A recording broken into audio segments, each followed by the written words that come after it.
আলহামদুলিল্লাহ, অবশেষে 30টা রোজা রাখার পর ঈদুল ফিতরের দিনটি পেলাম। সো ঈদের নামাজ আদায়ের উদ্দেশ্যে সকাল 6টা 15 মিনিটে আমি উঠে পড়লাম।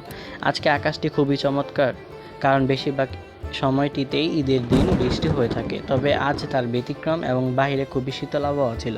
সো আমি গোসল করে ঠান্ডা ঠান্ডা পানি দিয়ে তারপর আমার নতুন পাঞ্জাবি পরে মসজিদে নামাজ আদার জন্য প্রস্তুতি নিলাম। আমার পাঞ্জাবিটি ছিল চিকেন ডিজাইনের, যেটা খুবই সুন্দর একটা গ্লসি ভাইবস দেয়। এছাড়া আমি আমার পাঞ্জাবি পরা কিছু ছবি স্ক্রিনে দিয়ে দিব, আপনারা দেখতেই পাচ্ছেন। আমার ড্রেস আপ টোটালি হোয়াইট ছিল। তো যাই হোক, দেখতে দেখতে মসজিদে চলে আসলাম। সেখানে ঈদের নামাজ পড়ার জন্য অনেক মানুষ নানা রকম সুগন্ধি ব্যবহার করে এসেছে।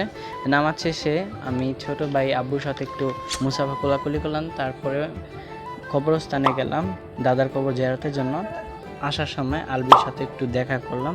তো এরকম মিনি ব্লগসের জন্য অবশ্যই ডু সাবস্ক্রাইব।